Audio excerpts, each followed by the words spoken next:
Hello and welcome to National Focus. I'm your presenter Mervin Matthew. Thank you for joining us. Coming up, Gilford Laurent is the new chairman of the Good Hope Village Council. A call for national efforts towards post Erika reconstruction efforts, and Kathy Raymond is the first female fire officer of the year. Stay with us for details of these and other stories after this.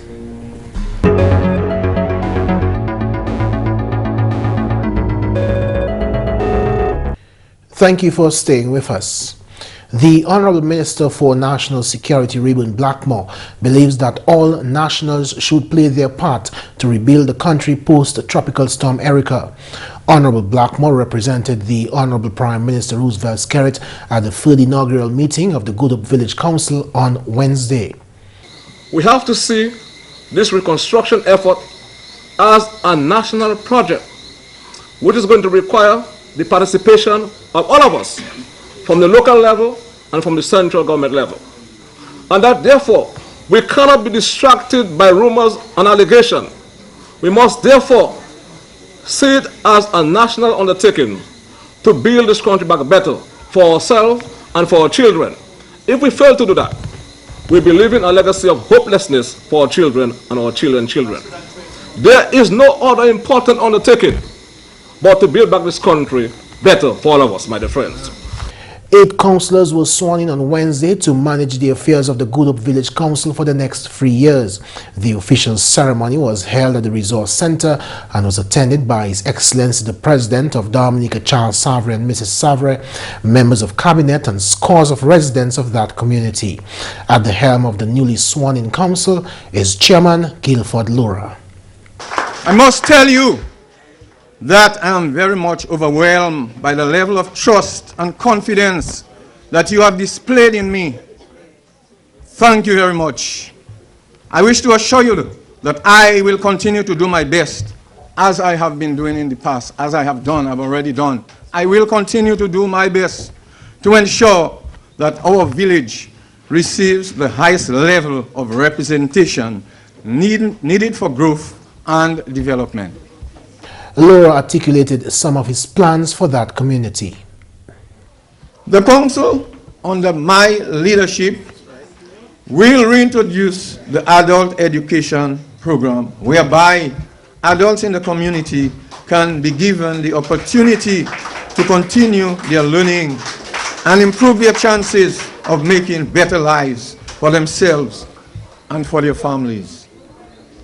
Also, we will seek to source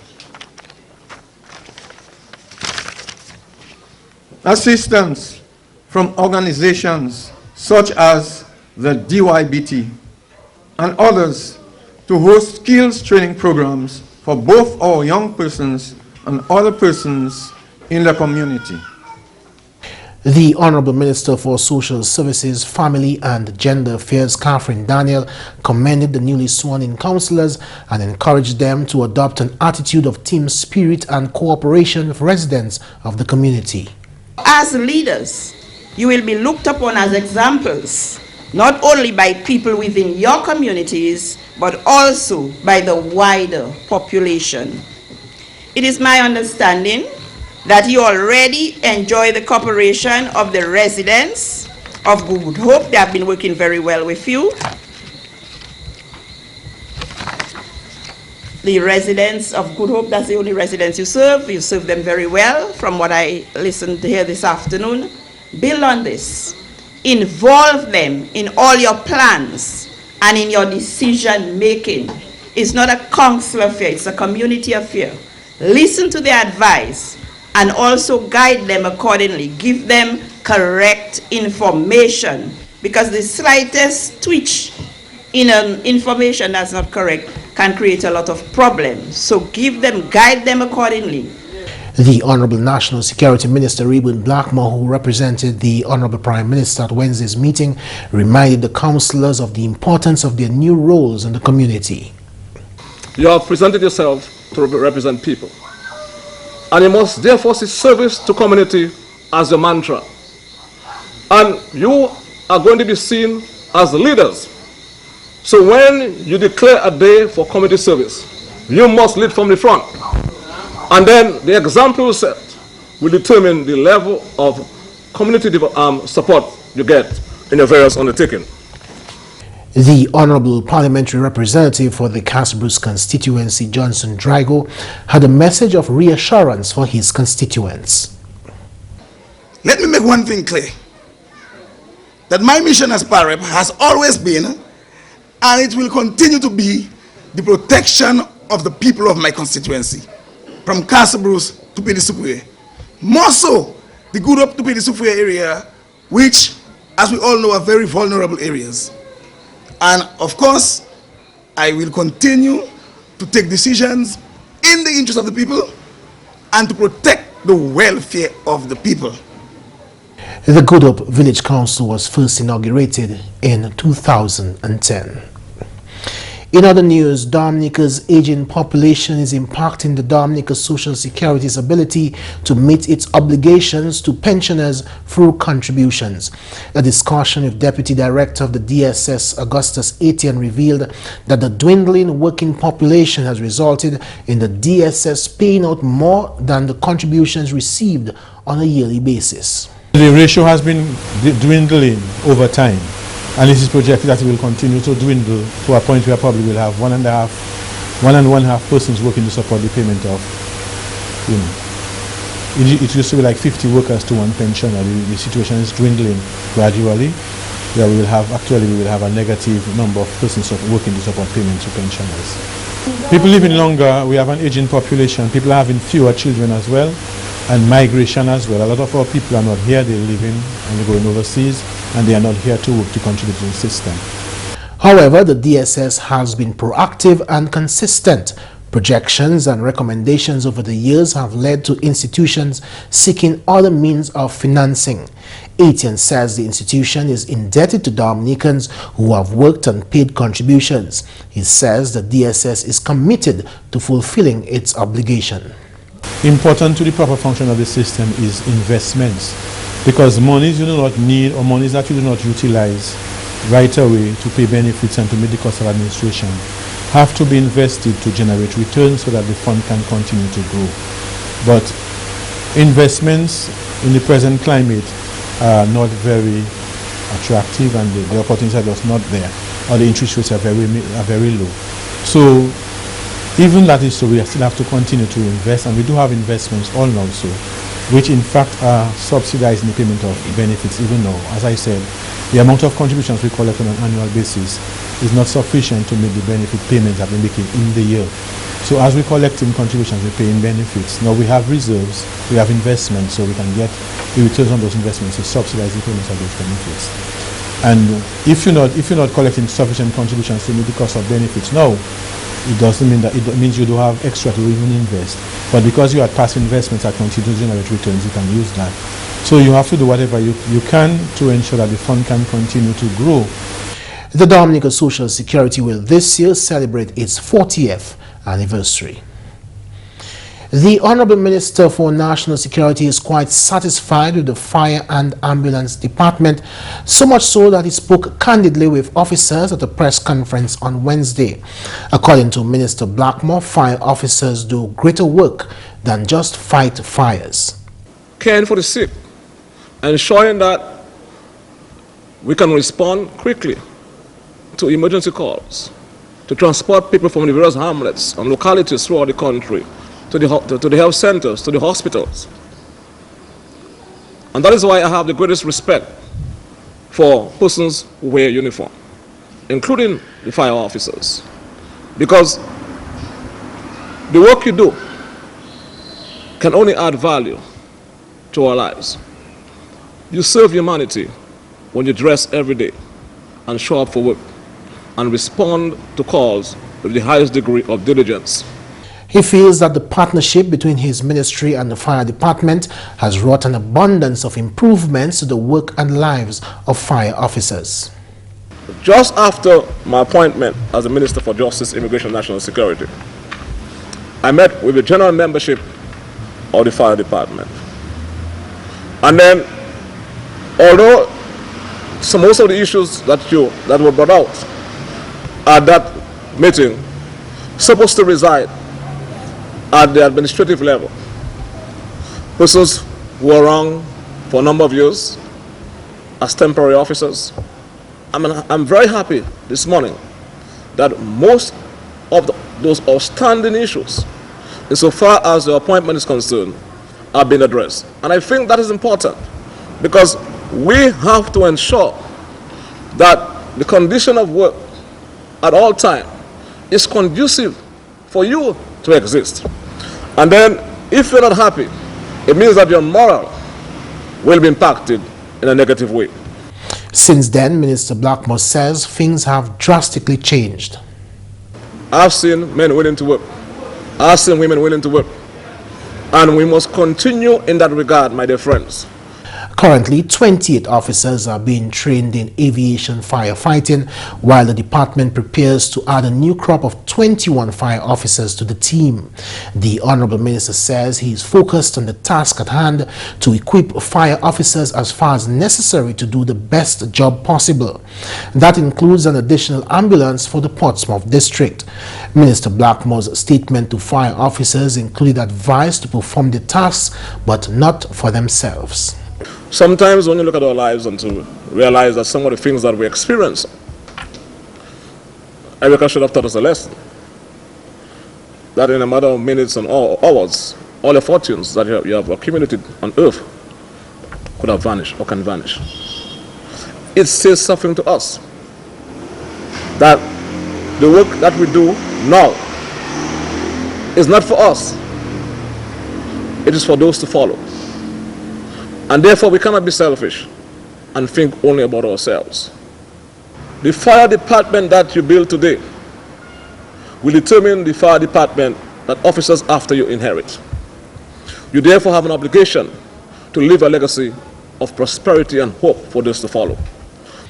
You're watching National Focus. More when we return.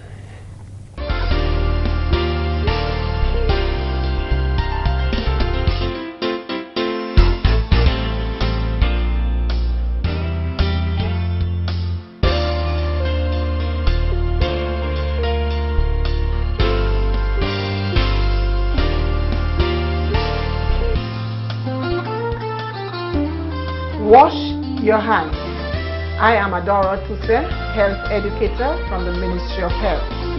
Proper hand washing protects against the spread of many common illnesses and germs. Wash your hands often with soap and water, or you may use a hand sanitizer. Remember, clean hands save lives. Protect yourself. Welcome back. The Ministry of Health and Environment, in collaboration with the Caribbean Council for the Blind and the Queen Elizabeth Diamond Jubilee Trust, hosted the Caribbean Diabetic Retinopathy Screening and Treatment Program workshop today, January 14, at the Fortune Hotel. The objective was to enable Dominica to strengthen its programs within its public health system, which will lead to a reduction in the incidence of blindness due to diabetic retinopathy. Dr. Laura Esprit is Director of Primary Healthcare. The diseases, including diabetes, has reached critical levels in Dominica, the region, and the world. Over the last decades, governments, non-governmental organizations, everyone have been preoccupied in addressing this epidemic-like concern as it relates to chronic diseases.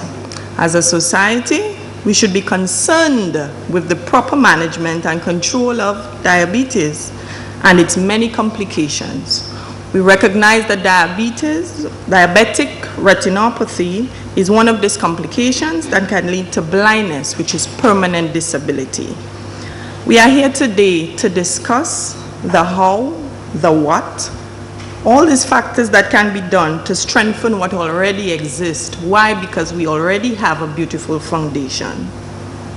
We are here to focus on the success of a program and the sustainability.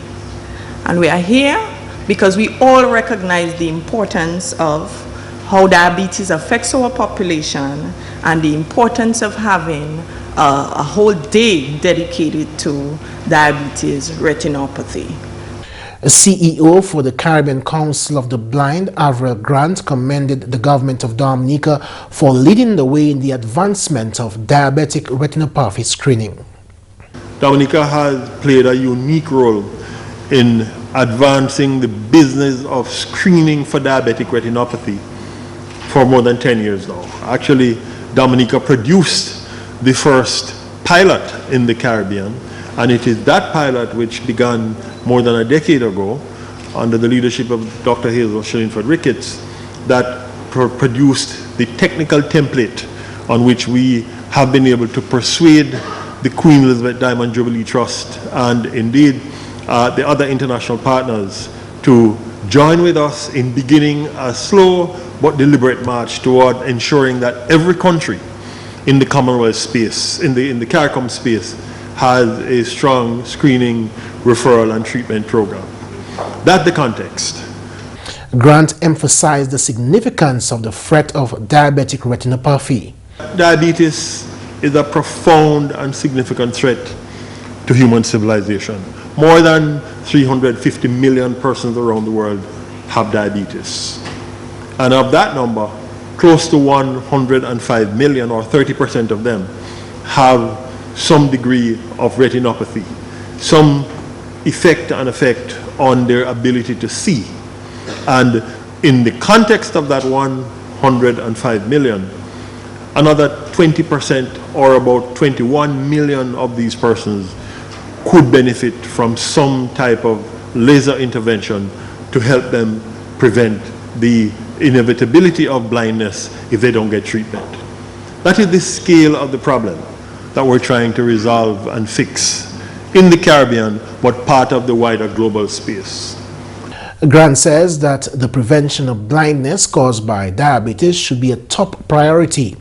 Also addressing the workshop was Dr. Ruby Blah, Hospital Medical Director, who represented the Honorable Minister for Health, the Honorable Dr. Kenneth Darrow. Blah says that the ministry's fight against non-communicable diseases such as diabetes is never ending. Adverse trends in diet, exercise, obesity, and other risk factors means that if left unchecked, the level of diabetes and other chronic conditions will continue to increase, and the country must respond aggressively to avert a major impact on the country, including the country's economy. Health is everybody's business, from government policy all the way to the individual choices that we make regarding lifestyle habits. With that in mind, the draft non-communicable disease policy was created. Dominica's draft non-communicable disease policy is aligned with our national strategic plan for health and is strongly linked to the health promotion strategies outlined in the Ottawa Charter of Health Promotion. The Ministry of Health is aware that while we have made great progress in addressing NCDs, including screening for diabetic retinopathy by fundus photography from 2005, much more has to be done. The NCD policy that has been developed will give direction to the prevention and management of the major chronic diseases by placing emphasis on the best approaches to reducing the social determinants responsible for unhealthy lifestyle and delayed interventions. By addressing root causes, we intend to strengthen the health system in addressing the challenges posed by this NCD epidemic. Implementation of this draft policy, once approved by Cabinet, will significantly complement the actions set in the National Strategic Plan for Health to combat NCDs. Also on the agenda was the conception, development and approval of a Caribbean diabetic retinopathy screening and treatment program, the creation of a national policy on management of diabetes, diabetic retinopathy and NCDs in general, and a regional national proposal strategy on management methods and tools. GIS News will bring you more from that workshop in tomorrow's newscast. Kathy Raymond is the first female fire officer of the year. On Wednesday, the Fire and Ambulance Department revealed that Officer Raymond is not only the first female firefighter to take the award, but also the first ranked female officer. For outstanding work output, for insistence on doing things the right way, for your perseverance, for your willingness to learn, for your willingness to smoothen your rough edges. I am elated to announce this morning that the Fire Officer of the Year for 2015 is none other than leading fireman Kathy Raymond.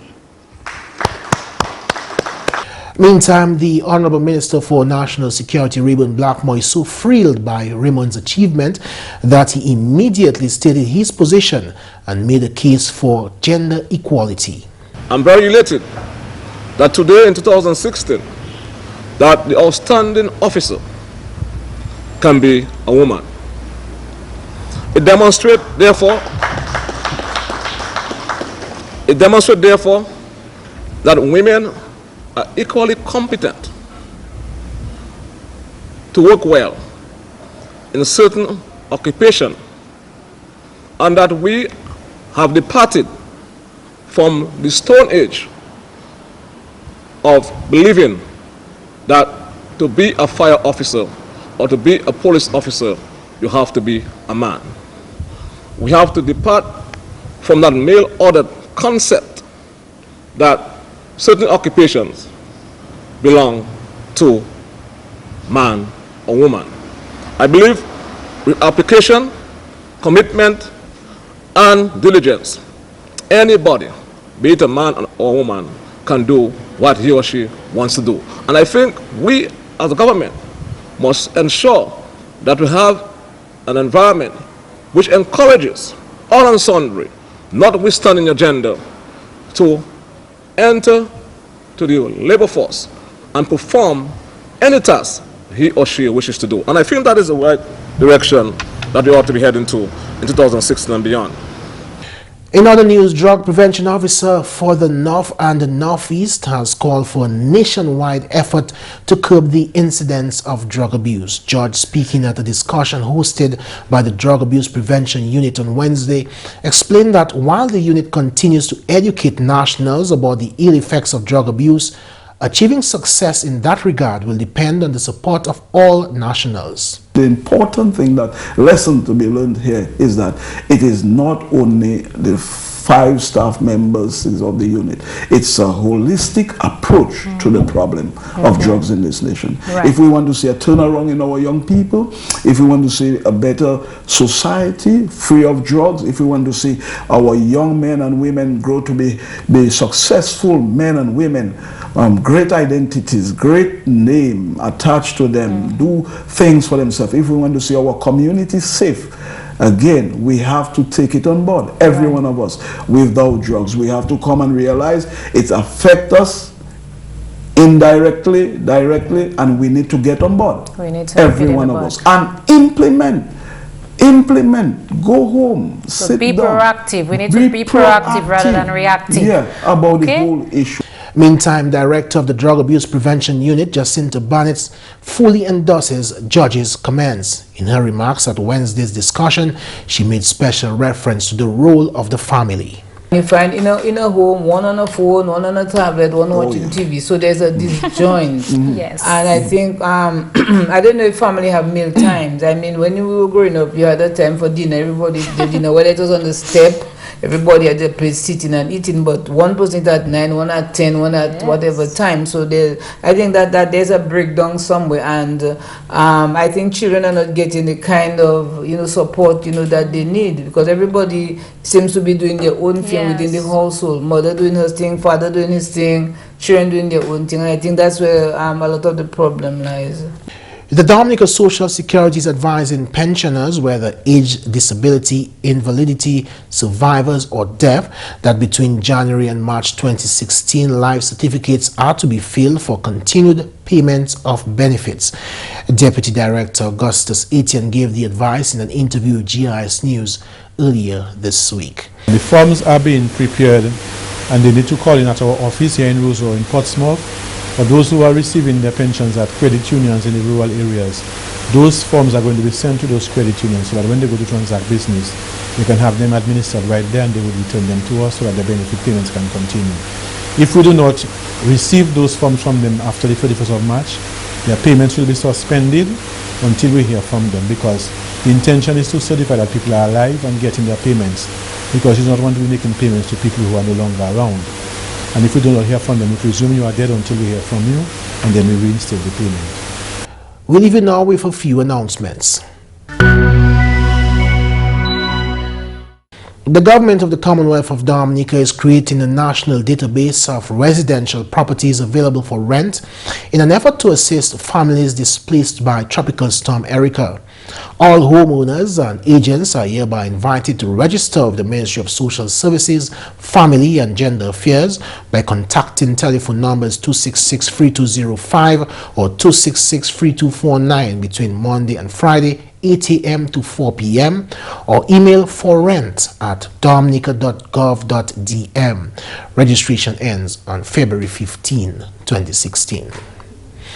The Office of the Prime Minister invites tenders for the purchase of one 2005 Mitsubishi Nativa registration number GA507 and one 2008 Mitsubishi Pajero GA390.